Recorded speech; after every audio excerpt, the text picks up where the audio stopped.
तो जैसा कि आप लोगों ने पिछले पार्ट में देखा था कि बाय लेगसी ट्रायल को जीत जाता है, जिस पर दूसरे सेक्टर के लोग जलन के कारण बाय और टिडेन को मारने की कोशिश करते हैं, पर किसी तरह से बाय सीक्रेट लैब से अपनी जान बचाकर भाग आता है। तभी वहाँ पर अपर स्ट्रीम का एक मेंबर आ जाता है जो उन सभी सेक्टर के बीच चल रही लड़ाई को रुकवाता है और रिवा डिफाइनिंग सेक्टर को लेगसी ट्रायल का विनर घोषित कर देता है, जिससे मिडिल स्ट्रीम के सारे रिसोर्सेस रिवा डिफाइनिंग सेक्टर को मिल जाते हैं। पर लीडर जेंग समझ जाते हैं कि इस कारण से दूसरे सेक्टर उनके रिवा डिफाइनिंग सेक्टर पर हमला कर सकते थे, इसलिए लीडर जेंग दूसरे सेक्टर के साथ उन रिसोर्सेज को शेयर करने का वादा करते हैं। जिसके बाद बाय और लीडर जेंग रिवा डिफाइनिंग सेक्टर वापस लौट आते हैं, जहां पर सभी लड़कियां आपस में बाय को अपना हस्बैंड बनाने के लिए उसके पीछे पड़ जाती है, क्योंकि किसी ने पूरे रिवा डिफाइनिंग सेक्टर में ये न्यूज फैला दी थी कि बाय अपने लिए एक लाइफ पार्टनर ढूंढ रहा है, जिस वजह से बाय को काफी दिक्कत हो रही होती है और वो अपने घर से भी बाहर नहीं निकल पा रहा था। इसलिए बाय एक लड़की का भेष बनाकर अपने घर से बाहर जाता है, जहाँ पर बाय को पास में बाव मिलता है जो बाय के बारे में झूठी झूठी अफवाहें फैला रहा था।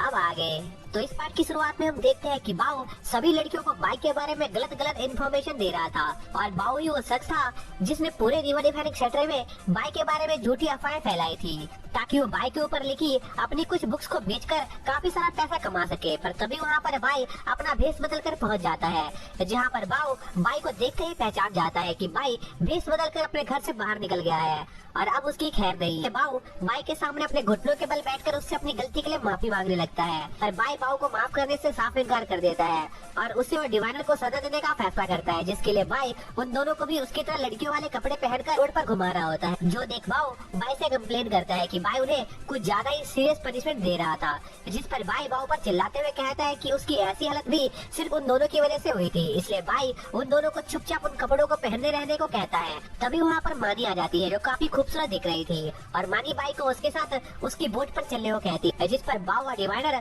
बाय को अजीब गरीब इशारा करके उसे चिढ़ाने लगते हैं। पर बाय उन दोनों को इग्नोर मारकर मानी के साथ निकल जाता है और उससे पूछता है कि आखिर वो उसे क्या बात करना चाहती थी, जिस पर मानी अचानक से बाय से माफी मांगना शुरू कर देती है और बाय से कहती है कि वो यहाँ पर बाय को उससे कुछ खास बात करने के लिए लाई है, जिसे वो दूसरों के सामने बाय से नहीं कह सकती थी। और ये बात इतनी ज्यादा इम्पोर्टेंट थी कि इसके लिए मानी ने बाय की बिना परमिशन लिए एक नेसेंट सोल स्टेज लेवल का एरे यूज किया था, जिस वजह से बाय जब तक उस जगह को छोड़कर नहीं जा सकता था जब तक कि मानी खुद उसे जाने न दे। पर बाय मानी को इस बात की चिंता करने से मना करता है, क्योंकि उसके ऊपर मानी के एरे का कोई असर नहीं हुआ था, जो देखकर मानी काफी शॉक थी, क्योंकि बाय ने वहाँ आने से पहले ही अपने कपड़ों पर एक प्रोटेक्टिव चार्म यूज किया था, जिस वजह से उस पर उस एरे का कोई असर नहीं हो रहा था। पर यह देखकर मानी को ये बात समझ नहीं आ रही थी कि आखिर जब बाय को पता था कि मानी उसके ऊपर एक एरे का यूज करने वाली है, तो आखिर बाय उसके साथ यहाँ पर क्यों आया, क्योंकि उसने मानी को अवॉइड नहीं किया। जिस पर बाय मानी से कहता है कि उन लोगों ने साथ में कई सारी वॉर लड़ी है और लाइफ और डेथ सिचुएशन का एक साथ सामना किया है, इसलिए बाय को मानी पर पूरा यकीन था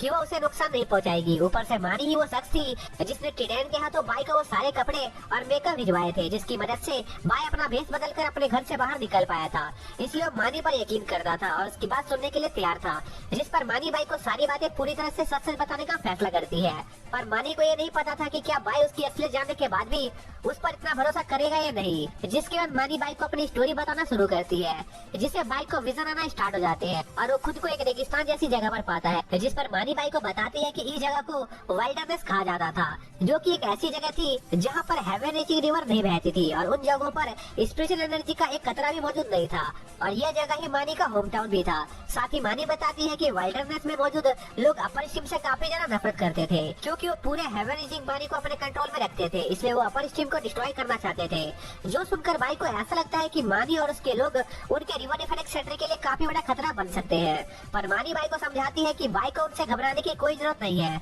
क्योंकि उनका इरादा रिवा डिफाइनिंग सेक्टर को नुकसान पहुंचाने का नहीं है, बल्कि वो लोग बाय के साथ एक फ्रेंडली रिलेशनशिप बनाना चाहते हैं, क्योंकि बाय और वो लोग एक जैसे ही थे। जो सुनकर बाय थोड़ा कंफ्यूज हो जाता है, जिस पर मानी बाय को बताती है कि बाय की अनडाइंग स्किल असल में वाइल्डरनेस से ओरिजिनेट हुई थी, क्योंकि अनडाइंग स्किल के ऑनर ब्लड एंसेस्टर वाइल्डरनेस के ही रहने वाले थे और क्योंकि बाय ने ब्लड एंसेस्टर की विल को इनहेरिट किया था, इसलिए वो भी एक तरह से वाइल्डरनेस और उनके लोगों का हिस्सा बन गया था, इसलिए वो लोग बाय के साथ अपने रिलेशनशिप को अच्छा बनाना चाहते थे और इसके बदले वो बाय को जो चाहे वो देने के लिए तैयार थे, क्योंकि उनका नेटवर्क पूरे हेवन रीचिंग रिवर में फैला था, जिस वजह से वो बाय को किसी भी तरह की इन्फॉर्मेशन लाकर दे सकते थे। लेकिन इसके बदले वो बस ये चाहते थे कि बाय फ्यूचर में चलकर उनकी एक रिक्वेस्ट को पूरा करे। पर यह सब सुनने के बावजूद भी बाई मानी के ऑफर को एक्सेप्ट करने से थोड़ा बहुत हिचकिचा रहा होता है, जिस पर मानी बाई को ऑफर देती है कि अगर बाई चाहे तो वो अभी बाई को कोई ऐसी इन्फॉर्मेशन ला कर दे सकती है जिसके बारे में बाई जानना चाहता है, ताकि वो लोग बाई को उनके नेटवर्क की पावर दिखा सके। जिस पर बाई थोड़ा सोचने के बाद एक फैसले पर पहुंचता है